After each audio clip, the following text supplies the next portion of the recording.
मेरा नाम है आदित्य और आज के इस वीडियो में मैं आपको ये बताने वाला हूँ कि पैराग्राफ क्या होते हैं और उसका एचटीएमएल में हम कैसे यूज कर सकते हैं। तो चलिए आज का वीडियो स्टार्ट करते हैं। तो दोस्तों सबसे पहले हम ये जानते हैं कि पैराग्राफ को पेज पे हम दिखाने के लिए कैसे लिखते हैं। तो दोस्तों इसके लिए आपको लिखना है लेस देन का साइन, फिर पी, फिर उसके बाद ग्रेटर देन का साइन और उसके बाद इसकी क्लोजिंग के लिए जैसा कि मैंने आपको पिछले वीडियो में बताया था, आपको लेस देन स्लैश, उसके बाद आपने जिसका टैग बनाया है उसके बाद ग्रेटर देन का साइन और आप ऐसे पी टैग बनाएंगे। ठीक है, तो ये दोस्तों ये हो गया आपका पी टैग।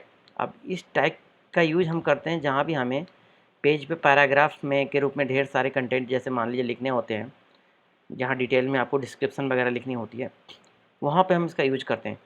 चलिए मैं आपको इसको ब्राउज़र पे दिखा देता हूँ कि कहाँ पे हम इसका यूटिलाइजेशन कर सकते हैं। जैसे ये एमडीएन की वेबसाइट है आपकी, तो ये देख रहे हैं आप पैराग्राफ एलिमेंट में, तो जो एलिमेंट में ये पार्ट आप देख रहे हैं जो इसको मैंने हाईलाइट किया हुआ है, या फिर ये वाला जो पार्ट आप देख रहे हैं, इनके लिए हम पैराग्राफ का यूज करते हैं। तो ये एज ए टेक्स्ट कंटेनर की तरह हो गया आपका, जहाँ पे भी आपको टेक्स्ट लिखने हैं, कुछ बड़े टेक्स्ट लिखने हैं। वैसे तो आप सारे टैग के अंदर टेक्स्ट लिख सकते हैं, आप हेडर टैग के अंदर लिख सकते हैं, आप हेडिंग एलिमेंट्स के अंदर लिख सकते हैं, डिव के अंदर लिख सकते हैं, बट यूजुअली जिस तरह के बड़े कंटेंट होते हैं जब टेक्स्ट के, वहाँ पे हम पैराग्राफ का यूज करते हैं। तो चलिए मैं यहाँ से इस टेक्स्ट को कॉपी कर लेता हूँ और इसे मैं अपने टेक्स्ट एडिटर पे पेस्ट करता हूँ अपने पैराग्राफ टैग के अंदर में। तो दोस्तों जो टेक्स्ट आप इसके अंदर में पेस्ट करोगे, ये टेक्स्ट आपका ब्राउज़र पे दिखाई पड़ेगा। ये अंदर में पी भी पेस्ट हो गया है, एक मिनट की मैं इसे डिलीट कर देता हूँ।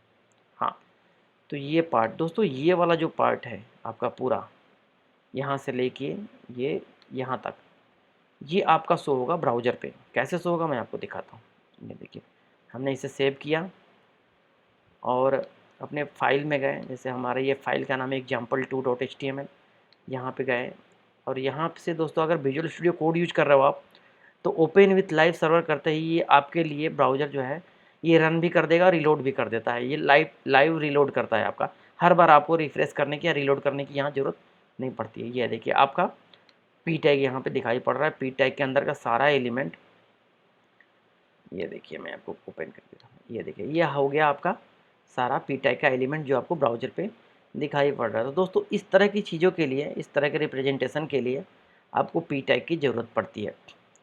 अब चलिए मैं मान लीजिए इसको मैंने क्या किया कि दो और पी टैग ले लिए और उसके अंदर सेम कंटेंट पुट कर दिया। अब देखते हैं हम ब्राउज़र पे। ये देखिए दोस्तों, तो ये टेक्सचुअल रिप्रेजेंटेशन के लिए है, जहाँ भी आपको टेक्स्ट कंटेनर की ज़रूरत हो, जो लॉन्ग टेक्स्ट हो या फिर जैसी रिक्वायरमेंट हो, वहाँ पे आप पी टैग का यूज करेंगे। दोस्तों पी टैग अपने साथ साथ इस पर कुछ स्टाइल्स अप्लाई होती हैं जो ब्राउज़र डिफ़ॉल्ट में अप्लाई करता है। वो क्या होती हैं वो मैं आपको दिखाता हूँ। अगर वो आपको देखनी है तो आप सिंपली जाइए इंस्पेक्ट जैसे एलिमेंट्स के अंदर, उस पी एलिमेंट पे आप क्लिक कर दीजिए। जैसे ही आप उस पर क्लिक करते हैं, नीचे आपको स्टाइल सेक्शन में दिखेगा कि इस पे यहाँ लिखा हुआ है यूजर स्टाइल, एजेंट स्टाइल से। दोस्तों इसका मतलब है कि ये स्टाइल ब्राउज़र द्वारा लगाया गया है आपके इस पेज के एलिमेंट के ऊपर। तो इसने डिफ़ॉल्ट में लगाया है डिस्प्ले ब्लॉक और मार्जिन इसने सेट की है 1 EM के आसपास में आपकी। होम ब्रेक पॉइंट में, अच्छा अभी यहाँ के लिए कुछ डिनोट नहीं है, चलिए मैं बता देता हूँ आपको। फिर भी अगर आपको इस पर कुछ ओवरराइड करके अपनी स्टाइलिंग अगर पुट करनी हो, तो आप सिंपली क्या कर सकते हैं कि जैसे ये पीएम एडिटर पे दिखाता हूँ आपको। मान लीजिए आपको अपनी स्टाइलिंग इस पे करनी है, मान लीजिए, तो आप क्या करेंगे कि स्टाइल में आप पी टैग लेंगे, उसके बाद आप कर्ली ब्रेसेस लेते हैं और इसके अंदर आप स्टाइल लिखते हैं। जैसे आपको इसकी फ़ॉन्ट साइज़ 12 पिक्सल की सेट करनी है, तो मैंने क्या किया, इसकी फ़ॉन्ट साइज़ में गया और यहाँ मैंने सेट कर दिया 12 पिक्सल की फ़ॉन्ट। ये देखिए अब जो आपकी पैराग्राफ है वो सारे 12 पिक्सल में सेट हो गए दोस्तों। ये देखिए ये 12 पिक्सल की हो गई, ये 12 पिक्सल की हो गई और यहाँ पे आपका आ गया कि 12 पिक्सल का आपने फ़ॉन्ट सेट किया है।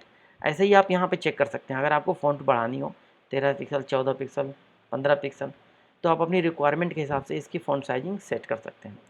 दोस्तों एक बात ध्यान रखने वाली है कि जब भी इसके स्टाइल करें, अगर आप पी टैग पे डायरेक्ट स्टाइल करते हैं तो जितने भी पी टैग आपने यूज किए हैं पेज पे, ये उन सब पे अप्लाई हो जाएगी।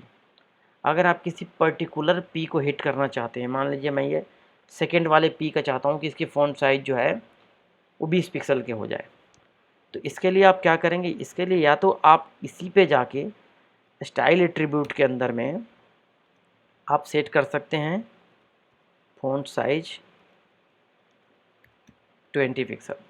ये देखिए, जो स्टाइलिंग आप यहाँ पे देते हैं वो स्टाइलिंग आपको स्टाइल एट्रीब्यूट के अंदर स्टाइल इक्वल टू, उसके बाद आपको यहाँ पे इस कंटेनर के अंदर में यहाँ पे पुट करने हैं 20 पिक्सल। तो आपको ये पर्टिकुलर जो है आपका 20 पिक्सल हो जाएगा, और जो 12 पिक्सल की आपने डिफ़ॉल्ट दी है उसको ये ओवरराइड कर देगा। तो चलिए ब्राउज़र पे देखते हैं इसका क्या इफ़ेक्ट है। ये देखिए दोस्तों, आपकी जो सेकेंड वाली एलिमेंट है वो आपकी 20 पिक्सल की सेट हो गई। मैं दिखा देता हूँ, ये हो गई आपकी फर्स्ट एलिमेंट जिस पे 12 पिक्सल लगी हुई है। आपकी दूसरी हो गई जिस पे आपने इंटरनली ये इनलाइन के रूप में 20 पिक्सल दे दिया, तो ये आपकी 20 पिक्सल 12 पिक्सल को ओवरराइड कर गई। ऐसे ही एक तरीका और है दोस्तों इसको स्टाइल करने का। मान लीजिए आप इसको ऐसे इनलाइन नहीं देना चाहते हैं, आप इसको क्लास बेसिस पे हिट कर सकते हो, तो वो मैं आपको दिखा देता हूँ। उसके लिए आपको लिखनी है क्लास इक्वल टू सेम, वैसे ही जैसे एट्रीब्यूट आपने स्टाइल का दिया था, और यहाँ पे आपको क्लास का नाम लिखना है। मान लीजिए मैंने लिखा है सेकेंड, इस क्लास का नाम मैंने सेकेंड दे दिया। तो इसकी स्टाइलिंग आप कैसे करेंगे, इसकी स्टाइलिंग के लिए जब भी आप क्लास लेते हो तो उसके लिए आपको डॉट लिखना होता है, ये क्लास को डिनोट करता है। उसके बाद आपने क्लास के अंदर जो भी नाम लिखा हुआ है, जैसे आपने सेकेंड लिखा हुआ है, उसके आगे आप लिखेंगे सेकेंड, और उसके बाद इसकी स्टाइलिंग करेंगे। आप इस पर मान लीजिए मैंने फ़ॉन्ट साइज़ दे दिया 32 पिक्सल की, तो ये दोस्तों आपका सिर्फ उसी एलिमेंट पे अप्लाई होगा जिस पे आपने ये क्लास दिया हुआ है। चलिए इसको ब्राउज़र में देखते हैं। ये देखिए दोस्तों, आपका 32 पिक्सल का पैराग्राफ हो गया ये। तो जैसा कि मैंने बताया, आपको पेज पे कहीं भी जिस तरह की टेक्स्ट कंटेनर की ज़रूरत होती है, जैसे ये सारे आपके ये हो गए, आपके ये हो गए, जहाँ भी आपको ज़रूरत पड़ती है पैराग्राफ टाइप की, आप इसका यूटिलाइजेशन करते हैं। दोस्तों नेक्स्ट वीडियो में मैं बताऊंगा ऐसे ही आगे कि डिव एलिमेंट का कैसे यूज है, और बाकी जितने भी आपकी लिस्टिंग कैसे यूज होती है। तो हमारे वीडियो को देखते रहिए, लाइक कीजिए, सब्सक्राइब कीजिए। अगले वीडियो में मिलते हैं दोस्तों। थैंक यू, धन्यवाद।